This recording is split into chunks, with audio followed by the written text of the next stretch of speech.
When you hear Rampage, do you think of the word which is defined as a period of violent and uncontrollable behavior? Or the name of the MMA fighter who became a superstar in the sport with his eccentric personality and highlight reel performances? A fighter who also captured UFC gold. But his fighting career after the UFC and his popularity outside of the cage seems to have overshadowed what he did back in the day. So how good was Rampage Jackson actually? Hey guys, it's Kiiyon, and today I'm going to talk about Quinton Rampage Jackson. He's a name that most casuals even know, and that's a huge deal in itself. But I feel like his MMA career hasn't been recognized aside from his legendary highlights. So in this video, we're going to take a look at Rampage's career to understand how good he actually was. But before we get to it, shout out to the Undisputed members on my Patreon. There are a lot of perks that you could get as an Undisputed or intro member. That includes the Kiiyon Kimura podcast video stream, which is also available on Apple Podcasts, Spotify, and SoundCloud. But the best part about all this is that 100% of the money is going to charity. So please join my Patreon for all these benefits, as we could really make a difference in the lives that need it. Now let's get to it. Rampage began his MMA career on November 13th, 1999 at the age of 22. His first fight was against Mike Pyle. Mike weighed in at 175 while Rampage weighed in at 206. According to Mike, he was ragdolled for the entire fight as Rampage threw him out of the ring a couple of times. This was enough for Rampage to win by unanimous decision. 6 months later, he fought Marco Bermudez. Rampage slammed Marco multiple times with his sheer power. He eventually made his way to the mount where he threw ground and pound before securing the rear naked choke.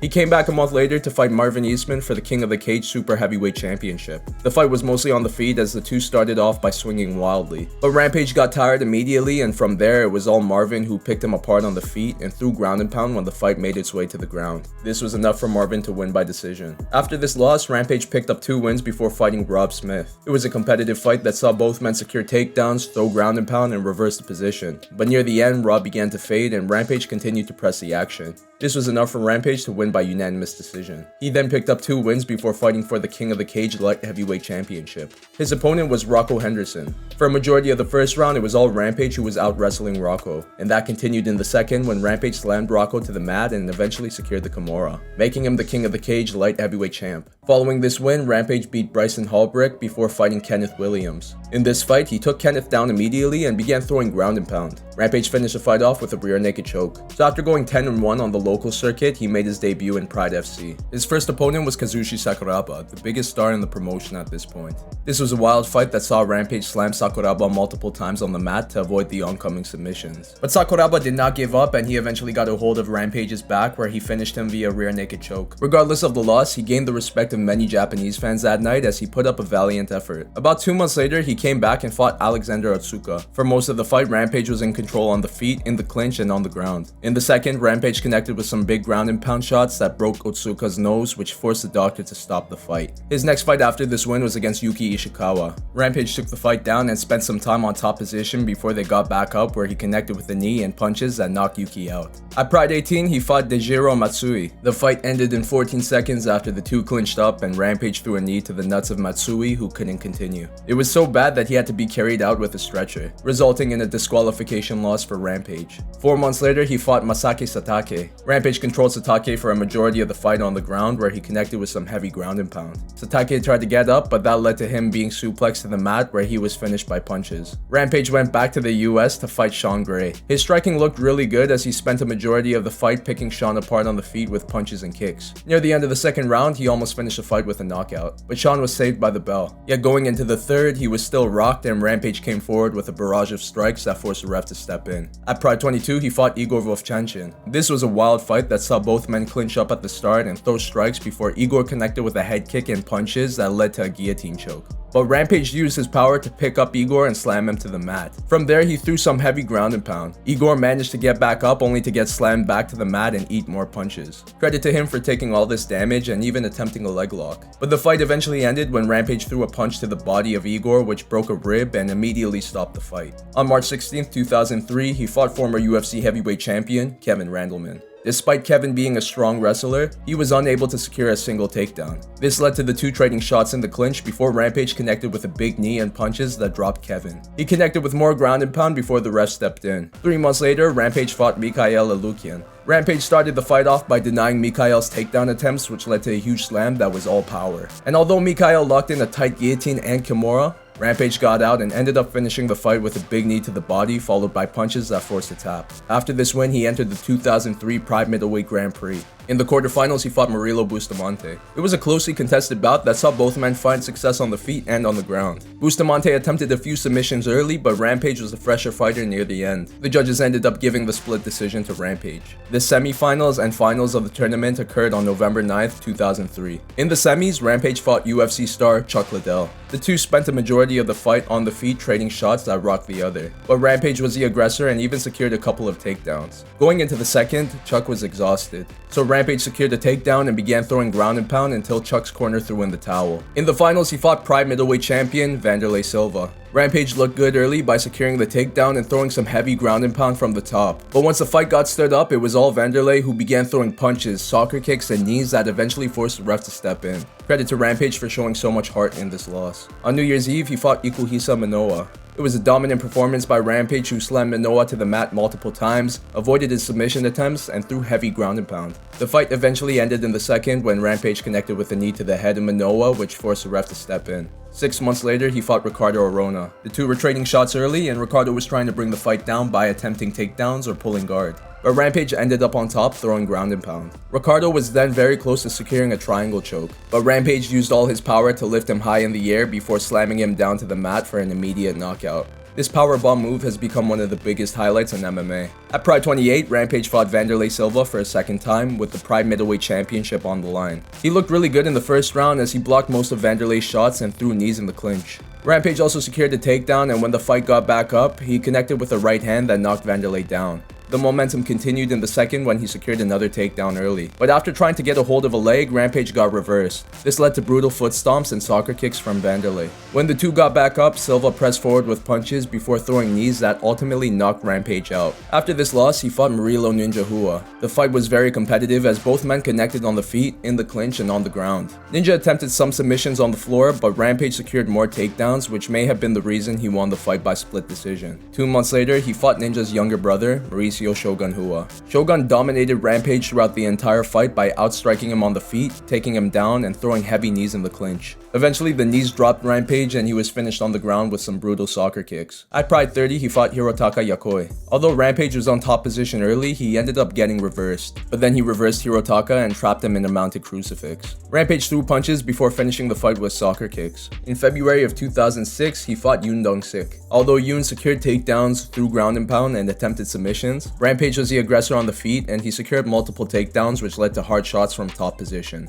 This was enough for him to win by unanimous decision. This win was also his last fight with Pride before he signed with World Fighting Alliance, where he fought Matt Lindland. It was a very close fight that saw both men connect on the feet, take each other down, and reverse the position. Rampage landed ground and pound shots while Matt almost locked in a few submissions. After 3 rounds, Rampage won by split decision.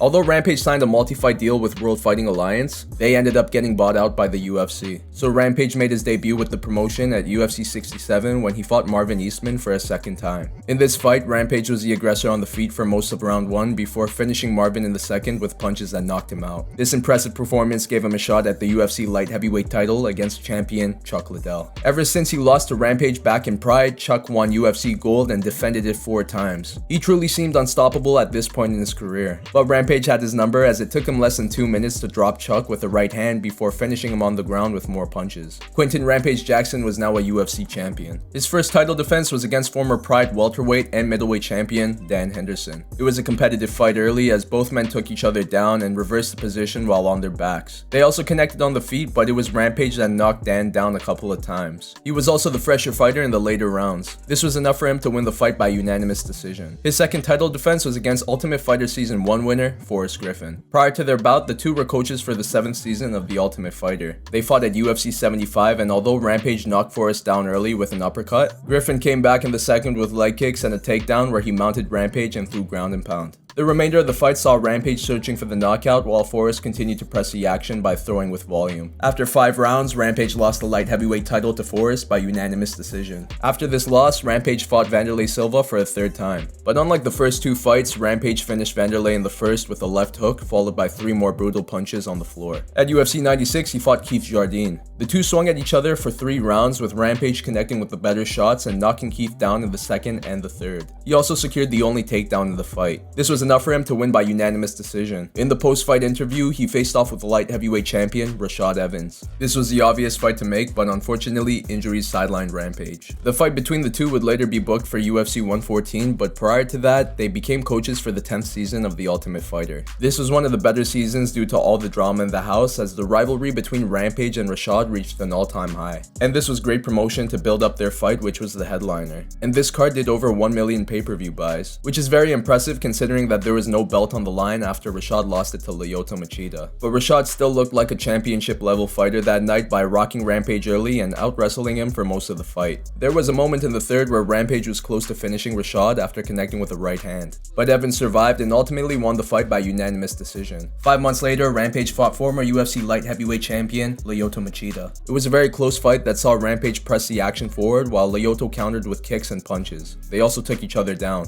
but the third round most likely went to Machida, who almost finished the fight with punches. It was a very close fight and many believed Lyoto won, but I could see why the split decision was given to Rampage due to his constant pressure throughout the fight. At UFC 130, he fought Matt Hamill. It was an uneventful fight that saw Rampage deny all of Hamill's takedown attempts and outstrike him on the feet. This dominant performance earned him the unanimous decision and a shot at the UFC Light Heavyweight Championship against champion Jon Jones. Although Rampage most likely won the stare down, Jon was dominant in this fight as he outstruck Rampage on the feet and also secured a takedown where he connected with ground and pound. He eventually secured a rear naked choke in the fourth, which forced a tap, marking it the first time Rampage was finished in the UFC. On February 6, 2012, he fought Ryan Bader. Rampage missed weight by 6 pounds. Ryan out-wrestled him throughout the 3 rounds to earn the unanimous decision. After this loss, Rampage fought Glover Teixeira. Glover dominated Rampage on the feet and on the ground to win by unanimous decision. Following these 3 losses, Rampage signed with Bellator. In his debut with the promotion, he fought Joey Beltran. The fight was at a catchweight of 210 pounds. The two traded shots in the first round before Rampage swung wildly in the last 10 seconds and managed to clip Joey and finish him before the bell rang. At Bellator 110, he fought Christian Pumbu. It was a semi-final fight in the Bellator Season 10 light heavyweight tournament. Rampage finished Christian in the first round by vicious right hands on the ground.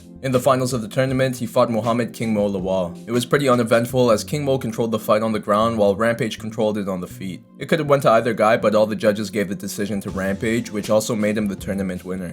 After some contract disputes with Bellator, Rampage made his way back to the UFC where he fought Fabio Maldonado at a catchweight of 215 pounds. For 3 rounds, he outstruck Fabio to win the fight by unanimous decision. This was also his last fight with the UFC before going back to Bellator where he fought Olympic gold medalist in judo, Satoshi Ishii. After a strong first round by Ishii that saw him throw leg kicks, secure takedowns, and attempt submissions, that also continued in round 2, but Rampage was beginning to defend himself more. Then in the third, he took over with a takedown and ground and pound. The fight definitely could have went to Ishii, but Rampage took home the split decision. At Bellator 175, he fought King Mo for a second time. This fight looked very similar to the first as King Mo controlled the fight on the ground in the opening round while Rampage was the aggressor on the feet in the second. But a strong third round by King Mo gave him the unanimous decision. After his first loss in Bellator, he entered the promotion's heavyweight world Grand Prix. In the quarterfinals, he fought Chael Sonnen. Although Rampage slammed Chael to the mat early, it was Sonnen who controlled the rest of the fight with his wrestling, which earned him the unanimous decision. In September of 2018, Rampage fought Wanderlei Silva for a 4th time. Although both men were much older at this point, they still put on a show by swinging toe-to-toe. Wanderlei had his moments, but Rampage connected with a right hand that dropped him before finishing the fight with ground and pound. 1 year later, he fought former Pride heavyweight champion Fedor Emelianenko. The two traded shots before Fedor connected with a right hand that knocked Rampage out. This was the last time Rampage fought and possibly his last with Bellator as he's now a free agent. Do I think he will fight again? I could possibly see it happening, but if it's not for money, I'd rather see Rampage put it to rest as he has nothing more to prove in the sport. So after going 38-14 in a career that saw him become the UFC light heavyweight champion, how good was Quinton Rampage Jackson actually? Back in the day, he seemed unstoppable. He was a wrestler unlike any other as he used his strength to take the fight down. Slams, power bombs, not only were these impressive because it takes a lot of energy to do, but they were also instant crowd pleasers as no one saw anything like it. And when the fight was on the floor, he brutalized his opponents with ground and pound. He also improved his striking a lot throughout his career, which led to a reputation as a knockout artist because his hands were fast and powerful. I was also impressed with his overall defense as he was a very tough guy to finish. And along with his charismatic personality, he became a star in both Japan and the US, which hasn't really been done by any other fighter. Another thing I liked about Rampage was his honesty after fights. If it was close, he felt bad when he was given the decision, which is something most fighters wouldn't do as they'd be satisfied with taking home the win. And even if it was a clear-cut decision, you could tell that that Rampage was unhappy with not finishing the fight. I would give his MMA career a 9 out of 10. He backed up his popularity with so many highlights that Quinton Jackson truly defined what Rampage means. My name is Kiiyon, and this is my take on how good Quinton Rampage Jackson actually was. Do you agree, disagree, or have something else to add? Please put it in the comments down below, because I'd love to read it. If you like this video, please give it a thumbs up and subscribe to my channel for more content like this. But that's all out for now, so I'll see you on my next one.